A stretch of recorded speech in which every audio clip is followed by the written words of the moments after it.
ഉറഞ്ഞു തുള്ളുന്നുണ്ട്. കാരണം കാവി എന്ന് പറയുന്നത് ഒരു മതത്തിന്റെ പേരല്ല, ഒരു മതവുമായി ബന്ധപ്പെട്ട് നിൽക്കുന്ന ഒരു നിറം മാത്രമാണ്. ഒരു മതവുമായി ബന്ധപ്പെട്ട് നിൽക്കുന്ന നിറത്തെക്കുറിച്ച് പോലും പറഞ്ഞാൽ അതിനെതിരെ ആക്രോശിക്കാൻ ഒരു വിഭാഗമുണ്ടാകുമ്പോൾ ഇസ്ലാമിക ഭീകരത എന്ന് പറയുന്ന ഒരു മതത്തെയും കൂട്ടിച്ചേർത്തുകൊണ്ട് ഭീകരത എന്ന് പറയുന്ന ഒരു അവസ്ഥ എത്രമാത്രം നമുക്ക് ഉൾക്കൊള്ളാൻ കഴിയും? അതുകൊണ്ട് ഇതിനെ അതിൽ നിന്നും വേർതിരിച്ചെടുത്തുകൊണ്ട് ഇസ്ലാം എന്ത്, ഭീകരതയെന്ത് എന്ന് പറഞ്ഞു കൊടുക്കാനുള്ള ഒരു വലിയ ദൗത്യമാണ് MSMന്റെ പ്രിയപ്പെട്ട സഹോദരങ്ങൾക്ക് ഇവിടെ നിർവഹിക്കാനുള്ളത്. അത് നിർവഹിക്കണമെങ്കിൽ പ്രവാചകൻ എന്ത് എന്ന് നമുക്ക് ലോകത്തോട് പറയാൻ കഴിയണം. സമാധാനത്തിന്റെ പര്യായപഥമായി നമുക്ക് എടുത്തു പറയാൻ സാധിക്കുന്ന പ്രവാചകൻ എങ്ങനെ വാളെടുത്ത് പൊരുതുന്ന അക്രമകാരികളുടെ നേതാവായി വ്യാഖ്യാനിക്കപ്പെടുന്നു? ആ പ്രവാചകനെ കുറിച്ച് ഓർക്കുമ്പോൾ കൈവെട്ടുന്നതിനെക്കുറിച്ചും കാലുവെട്ടുന്നതിനെക്കുറിച്ചും തലഛേദിക്കുന്നതിനെക്കുറിച്ചും ചിന്തിക്കാൻ ഇതര സമൂഹങ്ങൾക്ക് സാഹചര്യമുണ്ടായത് എങ്ങനെ?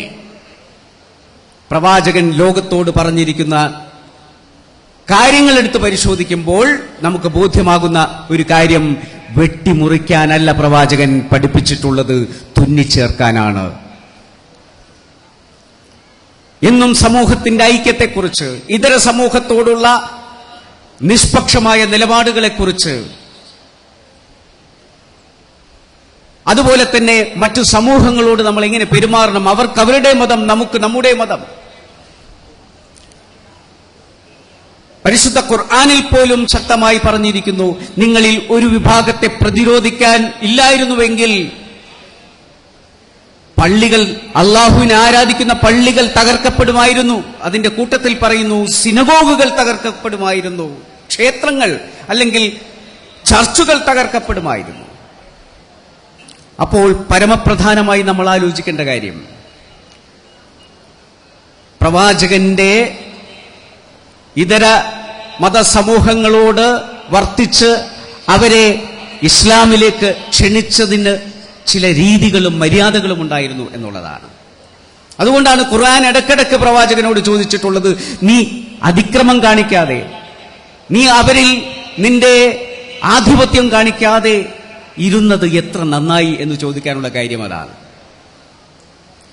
അവരെ ഇസ്ലാമിലേക്ക് ക്ഷണിക്കുമ്പോൾ അപ്രമാദിത്യം കാണിച്ച് അല്ലെങ്കിൽ അങ്ങേയറ്റത്തെ ശക്തി പ്രയോഗിച്ചുകൊണ്ട് അവരെ അടുപ്പിക്കാൻ ശ്രമിക്കാതിരുന്നത് എത്ര നന്നായി എന്നാണ് ഖുർആൻ പ്രവാചകനോട് ചോദിച്ചുകൊണ്ടിരിക്കുന്നത്. അതിൽ നിന്നും വ്യത്യസ്തമായി ഇവിടെ കൊട്ടേഷൻ സംഘങ്ങളും അതുപോലെ വാടക കൊലയാളികളും ഇസ്ലാമിന്റെ സംരക്ഷകരായി മുന്നോട്ട് വരികയും സമാധാനത്തിന്റെ പ്രവാചക ചര്യകളെ പിൻപറ്റുന്നവർ പാർശ്വവൽക്കരിക്കപ്പെടുകയും ചെയ്തതിന്റെ ദുരിതമാണ്.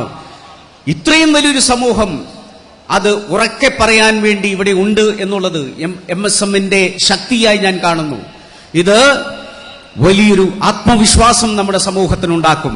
നിങ്ങൾ മുഖ്യധാരയിലേക്ക് വന്നുകൊണ്ട് പ്രവാചകൻ ആരായിരുന്നു എന്ന് ബോധ്യപ്പെടുത്തി കൊടുത്താൽ തന്നെ നമ്മുടെ മേൽ പുരണ്ടിരിക്കുന്ന കറകളെ മുഴുവൻ ഇളക്കിക്കളയാൻ സാധിക്കും എന്ന ശുഭാപ്തി വിശ്വാസത്തിൽ എല്ലാ മംഗളങ്ങളും ഈ പരിപാടിക്ക് നേർന്നുകൊണ്ട് പിന്മാറുന്നു. അസ്സലാമു അലൈക്കും.